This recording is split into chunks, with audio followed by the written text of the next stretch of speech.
Muy buenas noches, amigos, y bienvenidos a una edición más del programa Enfoque. Hace 15 días se presentaba el informe FOESA, elaborado por el equipo de estudios de Cáritas Española, que año tras año, entrega tras entrega, viene siendo una radiografía exacta, concreta y humana de la sociedad española. Además, en el caso del informe de este año, refleja cómo está España, cómo está nuestra sociedad después de 2 años de pandemia. Por cierto, aprovechamos para decir que el próximo 17 de febrero se presentará ese informe FOESA con los datos referidos exclusivamente a Castilla-La Mancha. Al informe FOESA vamos a dedicar una parte importante de este enfoque que ahora comienza, pero después vamos a hablar con la comunidad de San Egidio, que en esta semana cumple 54 años desde su fundación en Roma y que también tiene una presencia destacada en la sociedad española. Los datos por un lado y los hechos por otro. Vamos con nuestro vídeo de entrada. Mujer, joven e inmigrante es el perfil básico de la desigualdad en España. Así lo constata una vez más el informe FOESA, elaborado por Cáritas Española y presentado esta mañana. Un informe que también nos dice que las crisis hacen más vulnerables a los que ya lo eran y, lejos de procurar oportunidades, profundizan en las desigualdades. Una dinámica apuntalada por la pandemia, pero que se viene repitiendo desde hace décadas. Llevamos décadas generando, sosteniendo y naturalizando el sufrimiento de pobreza y de exclusión social, que es una realidad cotidiana para millones de personas y familias. Cada crisis aumenta la desigualdad. En España hay 11 millones de personas en situación de exclusión social.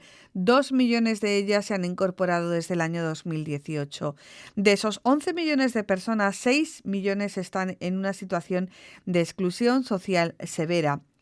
Ni los ERTEs, ni el incremento del salario mínimo interprofesional, ni otras medidas incluidas en el denominado escudo social han servido para revertir esta situación, ni siquiera el ingreso mínimo vital, que solo reciben 2 de cada 10 posibles beneficiarios. Ha supuesto un notable avance social para corregir el desequilibrio de la protección social. Pero de los 850.000 hogares beneficiarios previstos inicialmente, tan solo ha llegado a 315.000 hogares, un 37%. Ante un escenario económico de creación de empleo, desde Cáritas insisten en que esos nuevos empleos nacen marcados por la precariedad. Son trabajadores pobres que asumen otros condicionantes como la brecha digital y tecnológica, que ha ido a más en este tiempo de pandemia, la incapacidad para acceder a una vivienda digna y que se ceban especialmente con los jóvenes. Hay 2.700.000 jóvenes entre 16 y 34 años afectados por procesos de exclusión social intensa. Es el segundo mazazo en poco tiempo. Es decir, porque estamos hablando de 2 crisis que han venido muy seguidas una de otra y que ha restado muchas oportunidades a los más jóvenes. Desde Cáritas Española alertan de que la cohesión social en nuestro país ha sufrido un shock sin precedentes como consecuencia de la tensión que ha sufrido la actividad económica y el empleo a consecuencia del COVID. El tan manido "saldremos mejores" no sale en la foto que refleja el informe FOESA. Es necesario avanzar y ampliar el alcance de la respuesta proporcionada por las administraciones públicas para que protejan realmente a la ciudadanía y a las familias más desprotegidas. Debemos comprender que en nuestra sociedad el todo no puede sanar si una parte está enferma. Junto al informe, Cáritas Española aporta 9 propuestas para conseguir revertir las inercias provocadas por la pandemia, que, tal y como ha pasado con otras crisis, nos conducen a la exclusión y el descarte para buscar la inclusión y el rescate social. Pues después de ver este vídeo, que nos sirve para hacernos una idea de lo que ha supuesto este informe FOESA, el primero, que retrata la realidad de España tras 2 años de pandemia, vamos a analizarlo, a escrutarlo de la mano de uno de sus autores. Él es Thomas Ubrick, sociólogo, miembro del equipo de investigación de Cáritas Española y del informe FOESA. Thomas, buenas noches. Hola, buenas noches. Muchísimas gracias por tener estos minutitos para Canal Diocesano.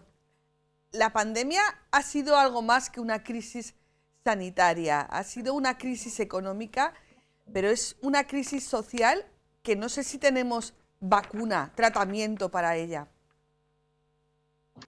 Sin duda ha sido un shock sin precedente, ¿no? Esta crisis sanitaria que luego se ha convertido rápidamente, enseguida, en social y económica, con unas pérdidas de empleo sin precedentes. Ahora sí que estamos ya recuperando un poco esos niveles de empleo. Lo que pasa que nos preocupa especialmente qué tipo de empleo estamos recuperando y vemos como precisamente es la precariedad laboral lo que esta crisis sanitaria ha afectado especialmente, ¿no? Duplicando y alcanzando casi 2 millones de hogares que viven con los ingresos de una persona que trabaja en situación de inestabilidad laboral grave, es decir, en alta precariedad, temporalidad y poca estabilidad en su empleo. Ujú. Vemos también como las familias que se encuentran en paro de larga duración han aumentado fuertemente, alcanzando a 800.000 familias, ¿no?, en nuestro país. Y esto evidentemente pues, hace que aumente el riesgo de encontrarse en exclusión social. Ujú. En la presentación de este informe valorabais los esfuerzos que había hecho el gobierno de España cuando sucede la pandemia. Apenas llevaban 3 meses en el gobierno y se pusieron en marcha una serie de medidas que, según vuestras mismas palabras, de no haberse puesto en marcha, o sea, si esta crisis se hubiera resuelto como se resolvió la crisis del 2008, estaríamos muchísimo peor. Pero siempre habéis dicho que no son suficientes. La subida del SMI, el impulso del ingreso mínimo vital y también, recientemente, la semana pasada, la reforma laboral. Se ha hecho algo, pero no suficiente. Valórame estas medidas y dime qué es lo que más se puede hacer. Sí, como comentas, sin duda ha sido y está siendo una salida de la crisis muy diferente a la que fue la anterior. Lo que pasa es que no está afrontando realmente los problemas estructurales que nos podemos encontrar en España. Y esto lo vemos en los datos, ¿no? El grupo que más ha crecido durante ese año y medio, 2 años de pandemia y de crisis es precisamente el grupo de los más vulnerables, los que acumulan mayores problemas, que son más frágiles, que tampoco se recuperaron con la recuperación de la economía en la crisis anterior y ahora el escudo social no ha llegado hasta ellos, ¿no? Este ingreso mínimo vital es una magnífica noticia para la protección social y la garantía de ingresos en nuestro país, pero en su diseño actual, tanto su alcance como su cobertura están siendo insuficientes para alcanzar los objetivos que se ha planteado y para poder realmente combatir la pobreza y la exclusión social. Por otra parte, pensamos que hay muchas medidas provisionales que se han tomado. Los ERTEs han sido por ejemplo, una medida muy eficaz, pero no ha llegado a esos sectores más frágiles, que muchas veces trabajan en una economía informal, sin contrato, o muy pocas horas en el día, ¿no? Entonces, esa reforma laboral de la que ahora vamos a beneficiarnos está atacando ese problema, pero todavía es muy pronto para ver los resultados, pero va en una dirección correcta para precisamente trabajar ese tema de la inestabilidad laboral, que es una de estas situaciones que más se ha visto afectar con la crisis. Tenemos que hacer que las medidas provisionales sean estables en el tiempo y tanto para la vivienda como medidas de salud o de protección social en el empleo, pues se hagan estables y estructurales para precisamente poder llegar a los sectores más excluidos, más frágiles. El informe FOESA lleva años diciendo que en un determinado momento tener un puesto de trabajo en España no garantizaba salir de la exclusión social. Esto se ha visto con la implementación de estas medidas, por ejemplo, con todo lo que se habló sobre el salario mínimo interprofesional y sobre el ingreso mínimo vital. Realmente, si nos vamos a los datos, no todos aquellos que en teoría podían ser beneficiarios del mismo lo están teniendo por diferentes problemas, trámites burocráticos. Ahora tenemos lo de la reforma laboral. ¿Nos da la sensación de que parece que la política, que es el único camino que tenemos para gestionar este tipo de cuestiones, lo contamina todo, lo emburulla todo de tal manera que luego al final la sociedad no tiene muy claro si se han puesto en marcha las medidas, su alcance? Bueno, la política lo que tiene que hacer es, como estaba diciendo, seguir en reimpulsar un modelo de estado de bienestar eh, que se ha visto debilitar y se ha visto como ha sido insuficiente su alcance, sobre todo en los sectores más excluidos, los más frágiles, que de crisis en crisis vemos como esa bolsa de personas más vulnerables, más frágiles, va engordando y baja el número de personas en esta situación cuando se recupera la economía de forma muy, muy lenta, ¿no? Al final se cronifica, persiste y se agrava la situación para esas personas. El empleo es fundamental, pero como lo has dicho, no es suficiente, sobre todo si es inestable, si los ingresos que permite para el hogar no son suficientes. Y para ello tenemos que también enfrentar la situación desde la garantía de ingresos, un ingreso mínimo vital que si no es suficiente es porque también las comunidades autónomas tienen que utilizar como complemento las rentas mínimas que ahora igual no van a ser siempre necesarias porque el ingreso mínimo vital viene a reemplazarlo, pero dedicar ese dinero para una ayuda directa a las familias que más lo necesitan en concreto, ¿no? Y luego, pues los sectores más excluidos, una vez más, los que trabajan en los llamados sectores esenciales que durante los confinamientos hemos llamado al sector de la limpieza, de la hostelería o algunas labores agrícolas, pues necesitamos también de medidas concretas para atajar esa hiperflexibilidad que sufren esos empleos, esos sectores de actividad y muchas veces que acaban en situación de irregularidad. Necesitamos de medidas concretas y estrategias para esos sectores que son, una vez más, los que no se han visto beneficiar del escudo social. Vamos a hablar de la sociedad española por sectores porque en vuestro informe llamaba la atención que había dos ámbitos de la sociedad española que se habían visto especialmente perjudicados por esta crisis. Por un lado son los mayores y por otro lado son los jóvenes. Claro, los mayores lo puedes entender porque, bueno, viven de una pensión que normalmente es baja.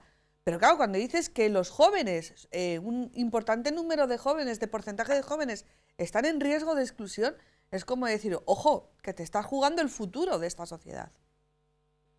Sí, estamos viendo que, bueno, es que hay un grupo de jóvenes, ¿no? Son ya más de 2,7 millones de jóvenes entre 16 y 34 años afectados por procesos de exclusión social en nuestro país y están imposibilitados en realizar proyectos de vida para transitar hacia una vida adulta. Nuestro modelo es que un joven se tiene que emancipar, encontrar un empleo, acceder a la vivienda, poder fundar una nueva familia, pero esos proyectos, por dos crisis ahora muy profundas consecutivas, pues es toda una generación que ve completamente imposible, ¿no? el poder acceder a esa vida adulta. Más de 650 nuevas personas jóvenes que se encuentran ahora en la exclusión social y no pueden realmente afrontar su vida y su emancipación. Y transversalmente el hecho de ser mujer. Sin duda, esa es una brecha que ya existía antes de la crisis de la COVID, pero que se ha profundizado especialmente. Si miramos a los hogares encabezados por mujeres, hemos visto cómo ha incrementado la exclusión social entre esos hogares encabezados por mujeres 2,5 veces más que los encabezados por hombres. El 26% de los hogares con mujeres en exclusión frente a un 18% entre hogares con hombres a la cabeza.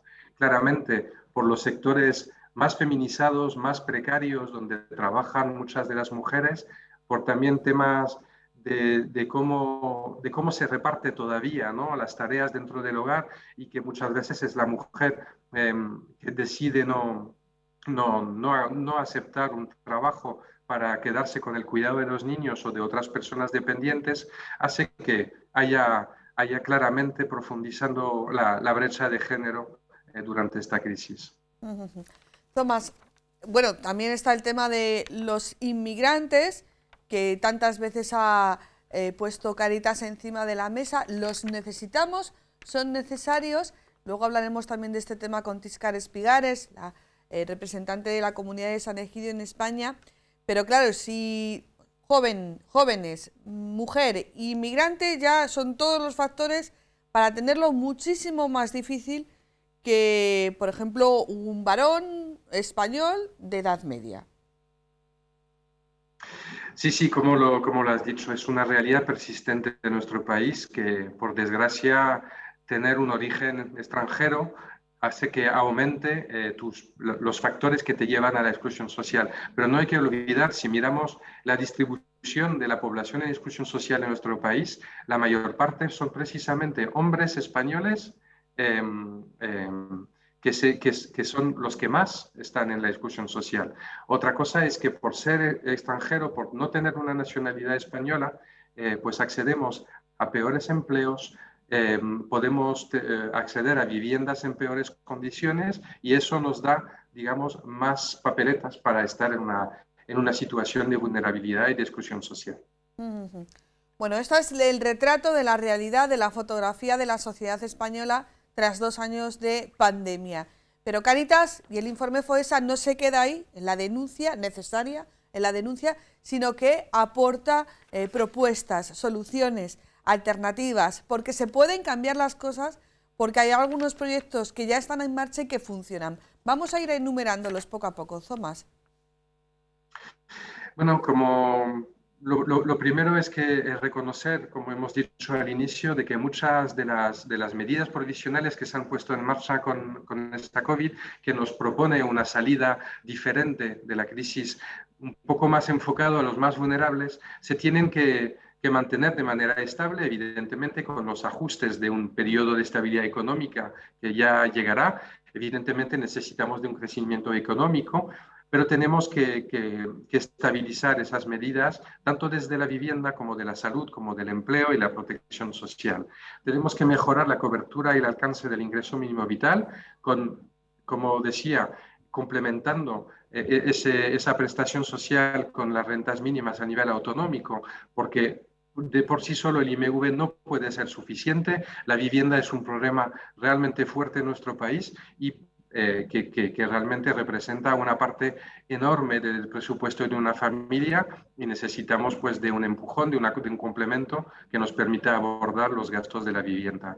De forma global necesitamos reimpulsar nuestro estado de bienestar con un acceso claro a los derechos y en concreto de los derechos de los sectores más excluidos, que como hemos visto son los que más ha crecido y para los cuales las medidas del escudo social actual no ha llegado y no suele pasar como hemos visto a lo largo de las crisis anteriores. Sí que hay un sector de la población a las que no les llega ninguna medida. Bueno, por otro detalle importante que lo analicéis en el informe, que es la brecha digital. O sea, hay mucha gente que es que teniendo derecho, por ejemplo, al ingreso mínimo vital, no le llega simplemente pues porque no tiene ni los conocimientos ni un acceso a Internet, porque no tiene una cuenta bancaria. Sí, es un sector muy grande de la población, un 35%, que aumenta hasta más de la mitad cuando hablamos de familias en exclusión social. Y son familias que no tienen dispositivo, que no tienen conexión suficiente o que no tienen las habilidades para manejarse en ese mundo digital que, sin embargo, estamos cada vez... vamos caminando hacia él y no vamos a parar. Es muy importante para nuestra economía y para muchas cosas, pero no podemos olvidar que no puede impedir el acceso a los derechos. Muchas familias no pueden acceder a ayudas públicas porque porque las ventanillas están cerradas y la única forma es intentarlo a través de un medio digital que igual no saben utilizar, que no tienen acceso o que a veces no da respuesta, ¿no? En ese sentido vamos caminando hacia lo digital, pero tenemos que acompañar con estrategias a esas personas que no tienen acceso y mientras tanto dar la posibilidad de hacerlo presencial, porque lo primero es poder acceder a los derechos. Sí, a este sentido es interesante esa campaña que se ha puesto en marcha por parte de los mayores, bueno, denunciando esa situación de aislacionismo, ¿no?, en el ámbito de la atención, por ejemplo, a los bancos. Tomás, terminamos. ¿Y la sociedad española qué puede hacer? ¿Qué debe hacer? Porque, claro, todos estamos expectantes ante el informe FOESA, ante el informe de Cáritas, porque sabemos que es un buen retrato, una buena radiografía de la sociedad española, pero no podemos quedarnos en ser espectadores, incluso en la denuncia a través de los medios de comunicación tenemos que hacer algo más, ¿no? Bueno, la denuncia, el ser consciente también nos hará también poder abordar esa realidad con también una cierta esperanza y no solo con desesperación. Estamos viendo unos datos muy preocupantes, unos quehaceres enormes, pero nos tenemos que regir también por un principio de esperanza y cada vez es más importante esta comunidad, ¿no? Nos ha distanciado el virus, tenemos que volver a formar comunidad, tenemos que volver con el fin del distanciamiento a formar una comunidad humana y volver a unas relaciones sociales que nos permitan darnos apoyo, que nos permitan la ayuda mutua y el reconocimiento del otro como igual. Pues Tomás Ulrich, del equipo sociólogo, del equipo de investigación de Cáritas Española y del informe FOESA. Muchísimas gracias por estos minutitos para Canal Diocesano y buenas noches. A seguir trabajando. Muchas gracias. Muchas gracias. Hasta luego. Pues tras hablar detenidamente de este informe FOESA, vamos a poner todavía más nombre, rostro y vida a todos esos números. Nos lo ha dicho Tomás Ulrich, pero ahora también vamos a contrastar esos datos con la experiencia diaria de la comunidad de San Egidio, una comunidad que nació justo hace 54 años en un barrio romano, en 1968, y que aquí en España también tiene su vida, y hablamos con su representante aquí en nuestro país, Tíscar Espigares. Tíscar, buenas noches. Hola, buenas noches. Bueno, lo primero, enhorabuena, ¿no? Porque al final las fechas han cuadrado para que os llamemos en esta semana, para vosotros muy importante, semana de celebración. Sí, efectivamente, celebramos 54 años desde que la comunidad de San Egidio comenzó en Roma, un febrero de 1968, en pleno momento de efervescencia del post-concilio Vaticano II, cuando Andrea Riccardi, entonces un estudiante de un bachiller romano, empezó este camino, ¿no?, de escucha del Evangelio y de amistad con los más pobres de la ciudad. Hombre, 54 años dan para mucho, pero si quisiéramos ver la vida desde un punto pesimista, diríamos, y 54 años después sigue siendo necesaria la comunidad de San Egidio en esa ayuda, en esa denuncia de la situación de marginalidad y de desamparo de tantas personas. Tiene otras muchas cosas positivas, pero esa realidad sigue estando presente. Bueno, podríamos decir no solo 54 años desde la comunidad de San Egidio, podríamos decir 20 siglos desde que la Iglesia existe. Ya nos lo dijo Jesús, los pobres estarán siempre con vosotros, los tendréis. Entonces, siempre habrá necesidad de gente que se conmueva, de gente que quiera vivir la solidaridad y preocuparse, hacerse responsable y vivir esta cercanía, esta amistad con los más necesitados, que siempre, de una u otra forma, siempre van a estar con nosotros. Bueno, ¿cuál es tu primer contacto con la comunidad de San Egidio y cómo se forma la comunidad aquí en España, en Madrid más concretamente? Bueno, en Madrid la comunidad empezó en el año 1988, porque yo en esa época era una estudiante de biología y bueno, hice un viaje, conocí a algunas personas de la comunidad de Roma, me hablaron de la comunidad.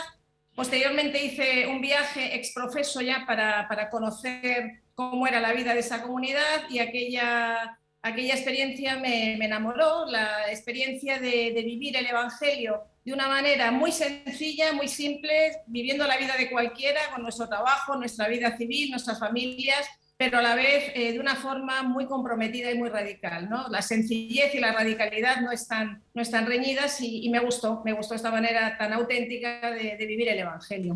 Yo creo que estás dando aquí las claves de lo que identifica y lo que engancha de la comunidad de San Egidio.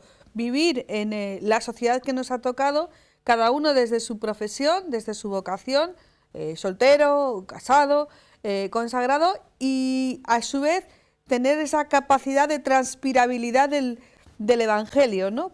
En su día a día, en su cotidianidad. No hace falta hacer cosas extraordinarias, que también las hacéis.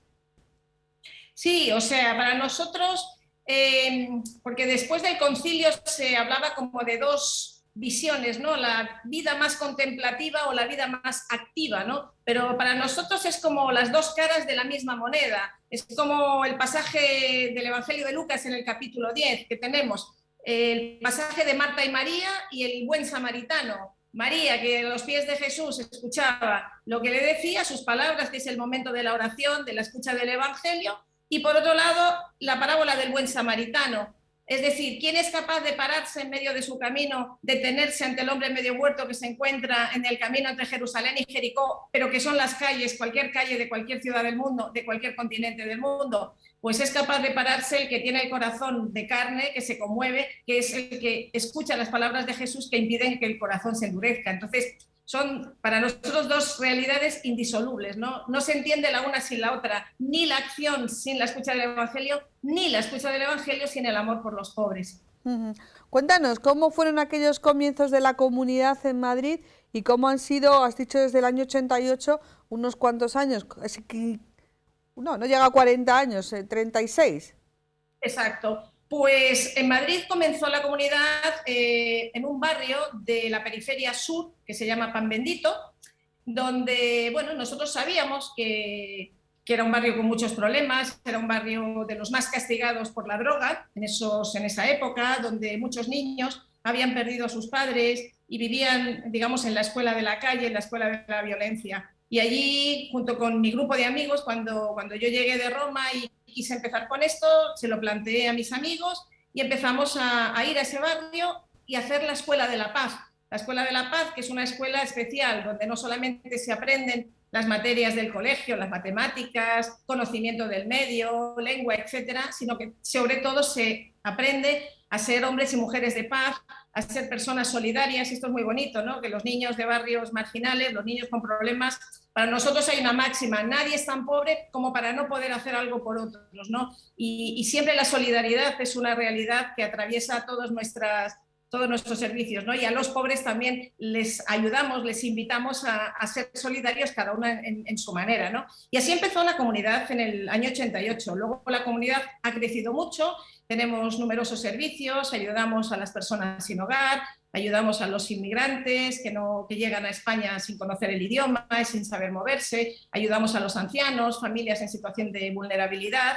Digamos, hay una variabilidad de servicios porque los rostros de la pobreza son muy variados, pero digamos que el hilo conductor es siempre el mismo, ¿no? Es el de una comunidad que se encuentra cotidianamente para la oración, para la Eucaristía, para escuchar el Evangelio, y esta palabra no te deja quieto en tu casa, esta palabra te invita siempre a salir, a ir al encuentro del otro y a hacerte solidario y responsable de lo que le pasa a los demás, que son nuestros hermanos, ¿no? Como el Papa desde hace ya unos años pues nos está indicando, ¿no? El mundo es, o somos hermanos o todo se derrumba, ¿no? Es una urgencia para el mundo de hoy.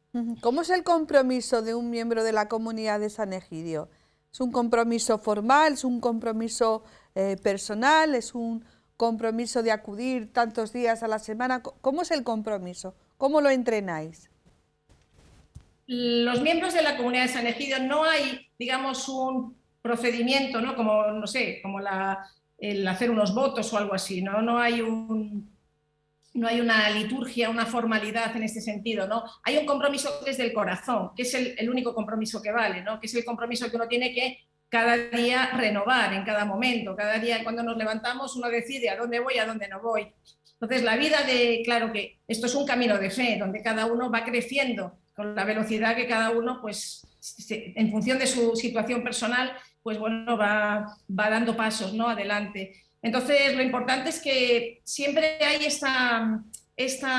estos dos pilares básicos, ¿no? De la oración y del servicio a los pobres. Ahora, las circunstancias de cada uno son muy variadas, no son lo mismo las circunstancias de una persona joven o de una persona que ya es más mayor y tiene menos disponibilidad o menos fuerzas físicas en su cuerpo, pero todo miembro de la comunidad de San Egidio dedica un espacio de su vida, puede venir un día a la semana o 2 días, depende de las circunstancias personales, pero hay una constancia de la oración común y también de un servicio a los pobres, que puede ser más días, menos días, de una forma, de otra forma, pero siempre esos dos pilares van a estar presentes. un miembro de San Egidio, ya donde está, siempre tiene al menos un pobre por amigo. Eso es, y es una persona que reza, eso siempre. Luego ya la frecuencia, el qué servicio, pues varía, ¿no? Evidentemente, porque las circunstancias de cada persona son diferentes. Pero eso siempre es así, es una constante en nuestra vida. ¿Y la vinculación con las parroquias, cómo trabajáis, esa forma de trabajar?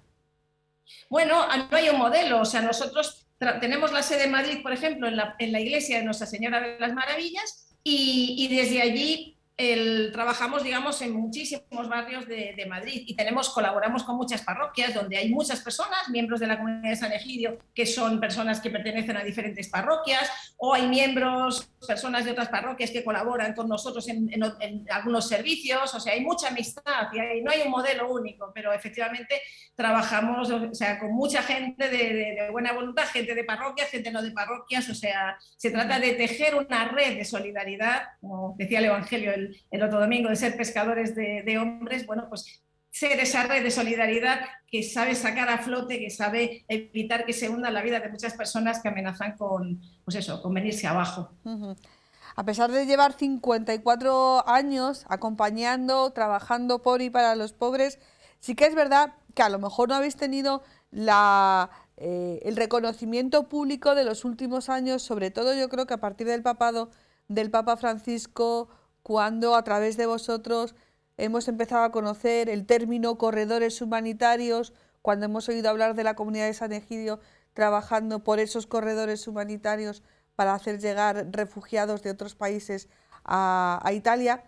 ¿Qué es un corredor humanitario, Tíscar? Bien, los corredores humanitarios surgen sobre todo con el aumento espectacular, ¿no?, de refugiados, sobre todo a raíz de la guerra en Siria y luego posteriormente pues, las guerras que han ido surgiendo y que existían, ¿no?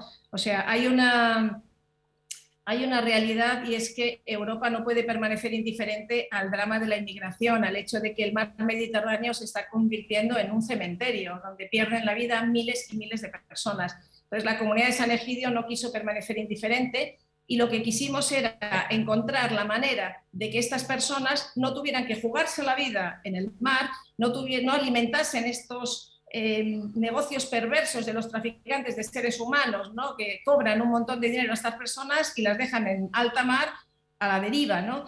Entonces, estudiando la legislación de la Unión Europea, nos dimos cuenta de que existía la posibilidad por parte de los estados de emitir visados humanitarios a través de los cuales las personas pueden llegar de una manera legal y segura desde los campos de refugiados del otro lado del Mediterráneo, ahora últimamente también desde Lesbos, en Grecia, donde el Papa estuvo en su famoso viaje, el primer viaje que hizo fuera de Roma, ¿no?, cuando denunció la globalización de la indiferencia. Entonces, nosotros identificamos a estas personas que están en estos campos de refugiados normalmente con un criterio de vulnerabilidad, es decir, familias con niños pequeños, madres embarazadas, personas enfermas, etcétera, que vienen con un visado humanitario, llegan a los países donde hemos hecho estos acuerdos con los gobiernos, de momento que son Italia, Francia, Bélgica, Andorra, y cuando llegan a los países pues son acogidos por nosotros. Es un modelo de patrocinio comunitario, ¿no? Y sobre todo es una manera de responder, de estar a la altura de las circunstancias, ¿no? No podemos consentir, ¿no?, esta globalización de la indiferencia, no podemos permanecer pues eso, indiferentes ante la muerte de tantos miles y miles de personas que no vienen por capricho, vienen porque sus países están en guerra. Es como el que está en una casa y la casa de repente se declara un incendio y en tu casa en llamas no te puedes quedar, tienes que buscar otro lugar. Entonces, es una respuesta de humanidad a esta situación, que por otra parte los países europeos sabemos bien que hay un problema de un invierno demográfico y que por otro lado necesitamos también, para mantener nuestras actividades económicas, vamos a tener que necesitar que venga gente, con lo cual, o sea, es una miopía aparte de una, digamos, de una falta de humanidad en no responder, pero es que además desde el punto de vista incluso interesado, es miope no acoger a refugiados, a estos inmigrantes, que son personas que lo único que buscan es un lugar en paz, porque sus países han tenido que irse no por gusto, sino porque había una guerra. Aquellos que a bote pronto pueden calificar a la comunidad de San Egidio de un puñado de idealistas que piensan que la vida es maravillosa, cuando hemos visto esas imágenes de cómo esos corredores humanitarios han funcionado y que, hombre, la imagen más visible es el Papa acogiendo, pero que también hay otros estados, tú lo has dicho, Italia, Bélgica, Francia, Andorra, claro, se piensa uno, dice, ¿y por qué en España no? Vosotros lo habéis pedido reiteradamente al Gobierno de España. Sí, sí, y seguimos haciéndolo y bueno, actualmente estamos en proceso de poder abrir estos corredores aquí, efectivamente. ¿No? Y decías, ¿no?, que si parecemos ilusos y tal. Pues bueno, yo te diría que tengo 4.400 razones para decir que no somos ilusos.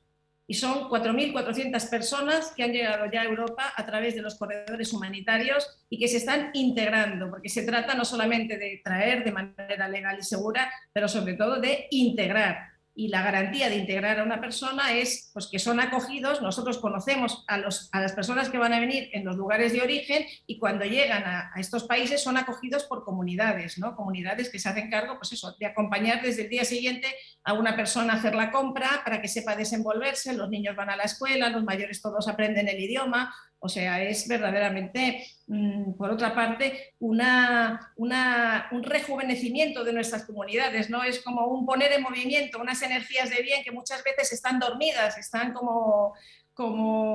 pues sí, iba a decir narcotizadas, ¿no? Sí, aletargadas, ¿no? Y poner en movimiento energías de bien que hacen bien a todos. A los que son acogidos y a los que acogen. A todos nos hace bien. Como dice el libro de los Hechos de los Apóstoles, hay más alegría en dar que en recibir y se hace mucho más bien dando que recibiendo, o por lo menos es recíproco. ¿Y por qué se tarda tanto? ¿Por qué las reticencias? Porque en el fondo esto es una foto, entiéndeme el lenguaje, es una foto que todo el mundo quiere, ¿no? Sí, sí, pero bueno, es verdad que también hay miedos. El miedo es uno de los peores consejeros que se puede tener. El miedo te paraliza, el miedo te frena, el miedo te hace ver fantasmas cuando no los hay. Los fantasmas, su nombre bien lo dice, son realidades que nos imaginamos, ¿no? Problemas. Evidentemente estamos hablando de un desafío, no estamos hablando de que el camino sea fácil, pero por otra parte es el único camino posible para el futuro. O sea, el futuro es la convivencia, el futuro es la acogida, el futuro es la paz, si no, como decía el Papa estos días celebrando el Día de la Fraternidad Humana, o somos hermanos o todo se quebrará o todo se derrumba, ¿no? Y tenemos que aprender a ser hermanos. En las familias pues también no todos los días son días de rosa, ¿no? Pero el futuro es ese y la vida es eso. La vida es un camino, no siempre de rosas, pero es un camino donde hay un futuro y el futuro es ese. ¿Y en qué medida la sociedad puede participar, para ser miembro de la comunidad de San Egidio, tú lo has dicho, pero puede participar en ese trabajo que vosotros estáis realizando de intentar que se abran esos corredores humanitarios, de intentar, bueno, pues que quien tenga que decidir abrirlos o cerrarlos, bueno, pues esté de alguna manera presionado? Bueno, hombre, al gobierno es a quien le compete, evidentemente, legalmente el abrir esta puerta, ¿no? Pero luego está claro que es la implicación de toda una sociedad, de comunidades, de personas, de gente, o sea, de lo más variado. La sociedad en general, la sociedad civil se organiza y prepara la acogida de estas personas. Y todo el mundo puede participar, eso es así, puede y debe. Y como digo, es como la entrada de savia nueva, de linfa nueva, en sociedades a veces envejecidas, a veces dormidas, apalancadas, y que han perdido un poco, yo creo, el entusiasmo muchas veces, ¿no? Yo sé de Italia, por ejemplo, muchas comunidades parroquiales que de alguna manera pues todo se había ritualizado, no había grandes pasiones, ¿no? Y de repente he visto cómo se ha puesto en movimiento no solamente la comunidad parroquial, mucha gente alrededor de la parroquia que no participaba precisamente de la parroquia, viendo la belleza, ¿no?, de sacar adelante, de ayudar a estas familias. Se han generado, digamos, unas sinergias de bien, unas relaciones que han dado vida, que han renovado la vida de pueblos, de parroquias, de comunidades envejecidas, como muchas veces se siente que esta Europa nuestra un poco está envejecida, que no es solo cuestión de edad, ojo, que el envejecimiento es una cuestión del corazón, no de lo que dice el DNI, de la fecha de nacimiento, que va, que va. Se puede ser muy joven, pero ya estar envejecido, vuelta de todo. Bueno, Tíscar, una última cuestión. Estuvisteis aquí hace algunos años en las jornadas de pastoral presentando ese proyecto, después ha venido la pandemia que lo ha paralizado todo en un ámbito, en otro ámbito es verdad que ha activado a mucha buena gente como vosotros que habéis seguido trabajando pese a las circunstancias, pero ¿cómo ponerse en contacto con la comunidad? ¿Cómo abrir esos lazos? Por ejemplo, para los que nos estén escuchando desde aquí, desde Toledo y viendo. Pues es muy fácil, ahora con internet uno puede entrar en la página www.sant'egidiomadrid.org o busca en Google, pone San Egidio, pone Madrid y directamente ahí entra en contacto con nosotros, hay un formulario, está el teléfono, está nuestra dirección. En Madrid tenemos la sede en la iglesia de Nuestra Señora de las Maravillas, en la plaza del 2 de Mayo. En fin, de cualquier manera uno puede ponerse en contacto con nosotros. Y toda energía de bien, toda aportación de bondad, de solidaridad, es como en un encaje de bolillos, siempre se puede encajar y puede ayudar a sostener esta obra grande por el bien del mundo y por el bien de nuestras ciudades y por el bien de los pobres. Pues muchísimas gracias, Tíscar, buenas noches. Buenas noches, gracias a vosotros. Con el testimonio de Tíscar Espigares, representante de la comunidad de San Egidio aquí en España, es muy fácil encontrar a la comunidad de San Egidio, como ha dicho Tíscar, en internet, y sabiendo lo mucho y lo bien que lo hacen, nosotros cerramos el espacio de hoy de enfoque dedicado a los pobres, dedicado a tantas y tantas personas que necesitan de nuestra ayuda, pero que nosotros también necesitamos de su presencia y de su testimonio. Hasta la semana que viene, buenas noches.